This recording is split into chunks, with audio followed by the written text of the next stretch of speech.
I'm going to make a statement that might be a little controversial, but I have proof to back up my claims. Bread can be boring. Disagree? Agreed? Disagree? Some would disagree. No, bread can be boring. And I mean boring in the sense that bread's mundane, right? It's a daily thing that we always get or hope to always get. My other proof is that there's a term in the dictionary called white bread. If something is white bread, it is defined by the dictionary as bland, boring, and predictable. That's my proof.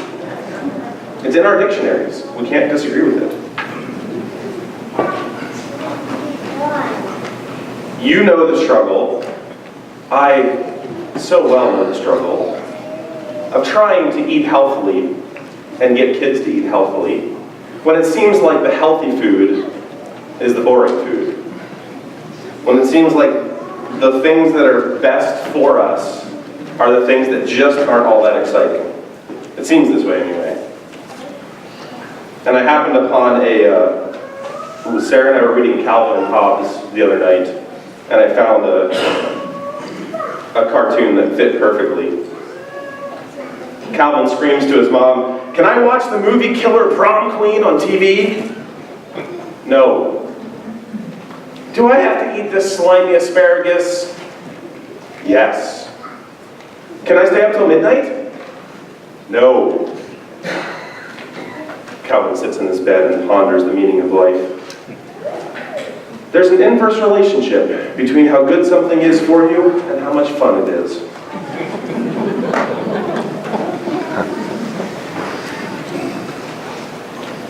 That's why I get so frustrated when we read books and see TV shows and hear things about boring old whatever, broccoli or peas. I'm like, shh, don't tell my girls. They like those things right now.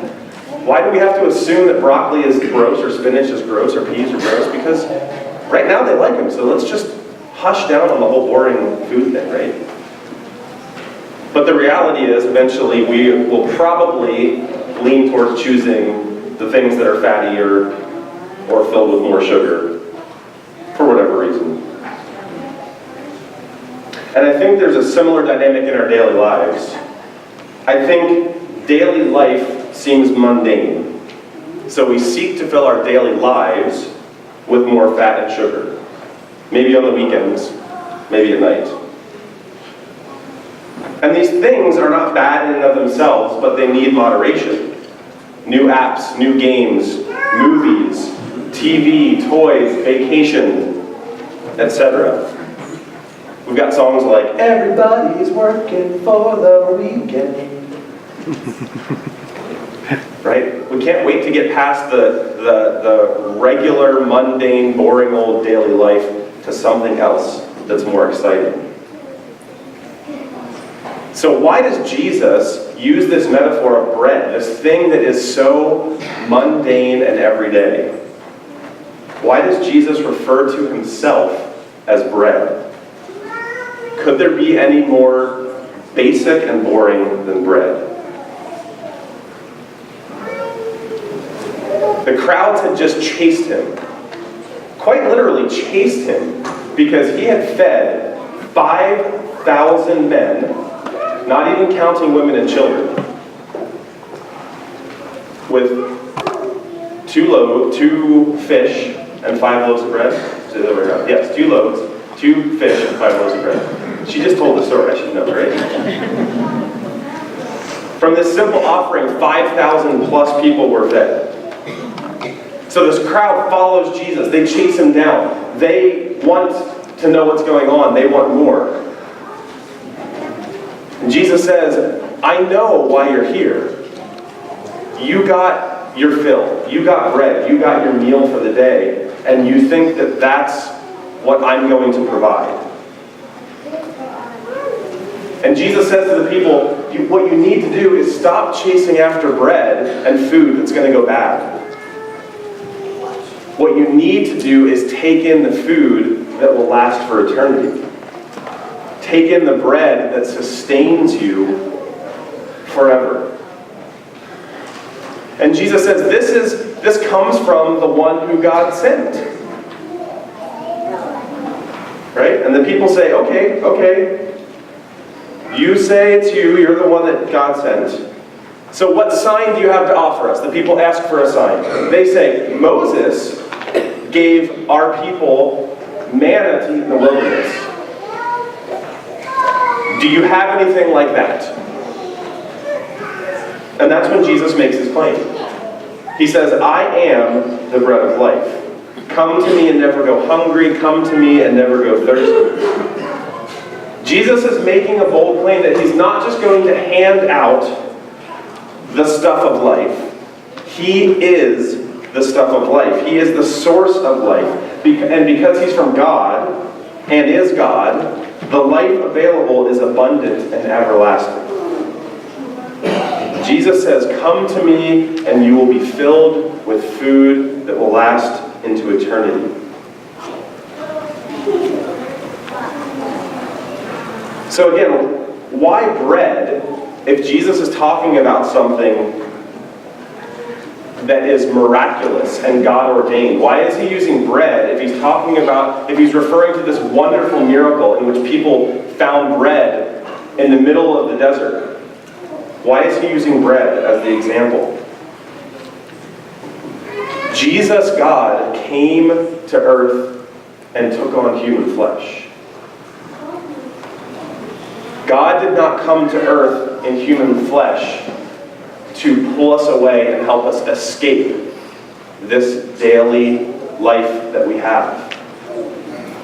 He wouldn't have had to take on human flesh to do that. God could have come and whisked everyone away into heaven and lived happily ever after.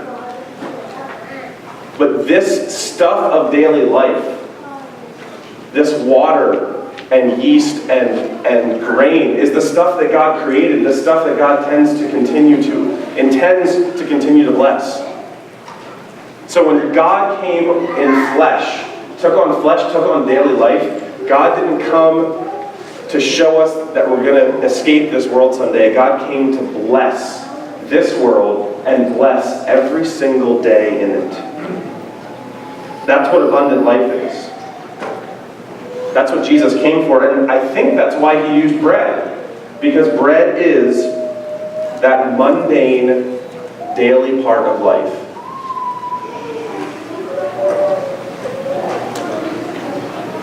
For bread to sustain us, it needs to be taken daily.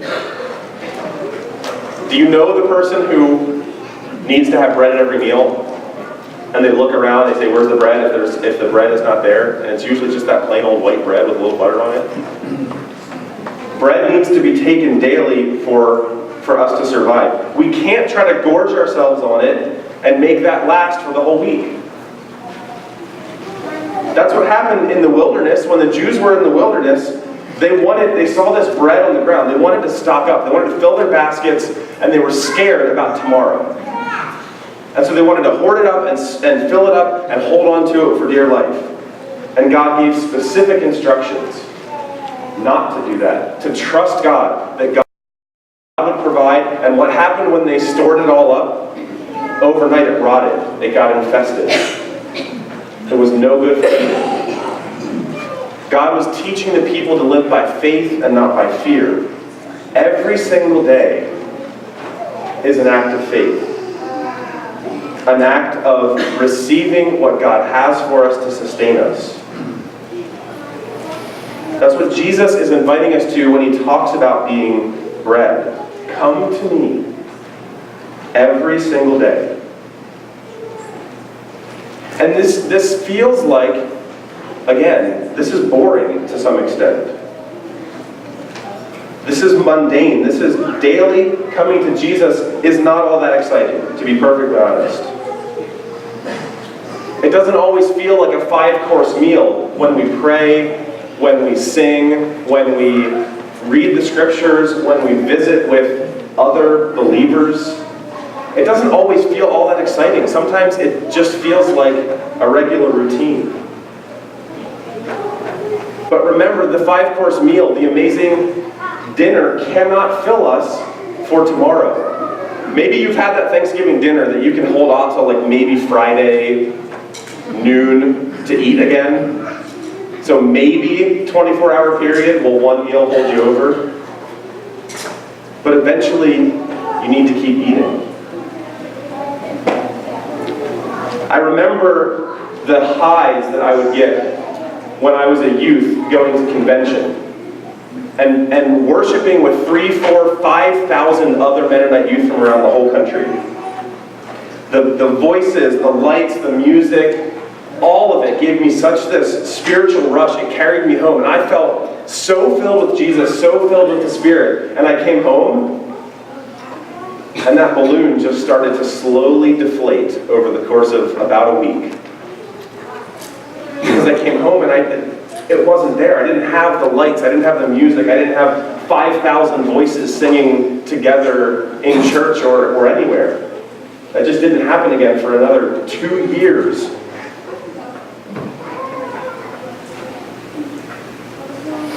It was hard. It was hard to come down off of that and try to figure out, what does daily life look like now if it's not exciting and filled with the Spirit all the time?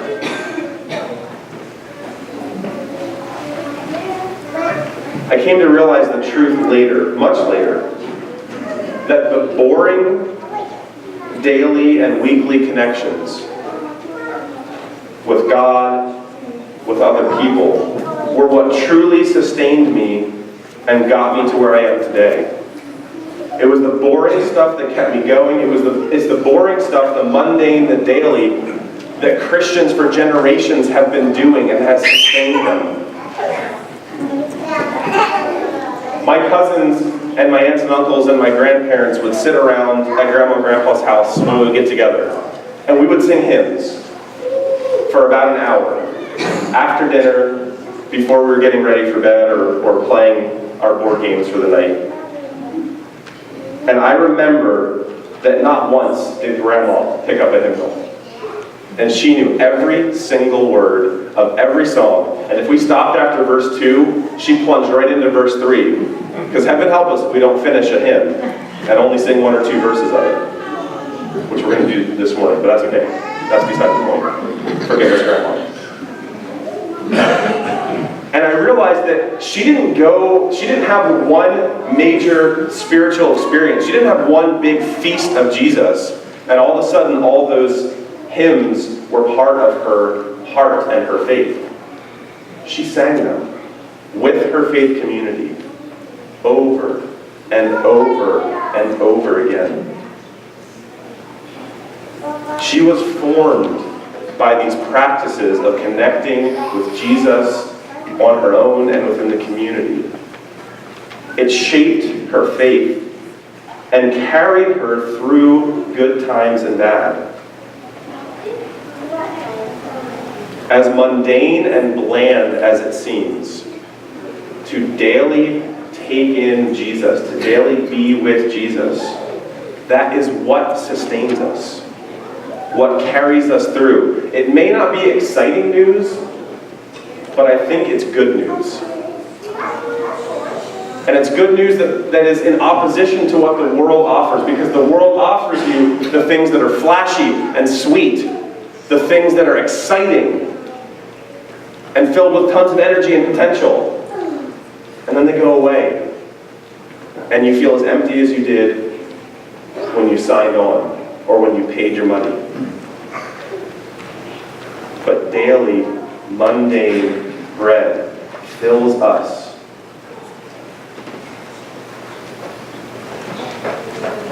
Now here's the other good news. Here's the other side of that bread coin. Those of you that disagreed with me that bread was boring, it's also not boring, right? Bread doesn't have to be bland. It can be fruity and nutty and soft and dense. It can be a bowl. It can be used as a spoon or a pincher to grab your food. It can be used as a napkin to wipe everything clean. Bread is so versatile and delicious. We can come to Jesus in so many different ways.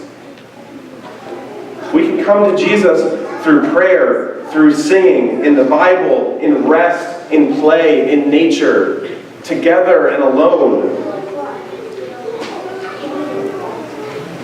Whatever ways make you feel Jesus' presence, make you know that you're in the presence of Jesus, do that. If a meal cannot sustain you from Sunday through to the next Sunday, can being filled with Jesus sustain you from one Sunday to the next Sunday? And isn't that often how we take in Jesus?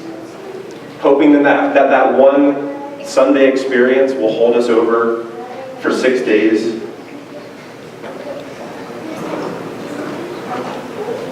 Whatever your ways of connecting with Jesus are, I pray that you will do them. And I believe with my whole heart that while it may not feel exciting at the time, day in and day out, they will fill you with life. Abundant life, everlasting life, life that exposes the darkness and sin of this world all around us and speaks truth into that. Remember that Abram was called to be blessed so that God's blessing could go through him and his family to the whole world. If we are filled with the life-giving presence of Jesus every day, then we will be pushed and motivated to show that life and live that life to everyone else around us. It might be mundane. It might be a little boring to practice taking in Jesus. It will be exciting to share him with our neighbors and our enemies. It will be exciting to see that life blossom in us and grow out into the world and see the changes that will happen when this world can be redeemed. There will be times that connecting to Jesus is exciting and thrilling and maybe even a little scary. The problem is we don't get to control when those times are. That's what discipline is about. Daily turning our lives over, daily receiving our bread, being filled, recognizing that as a gift, whether it's exciting or not. So Jesus invites us to see him as daily bread. To come to him so that we'll never be hungry and we'll never be thirsty. Come to Jesus. Boring old bread? Maybe sometimes. Living bread. Life-giving bread. Bread from heaven. Amen? Amen.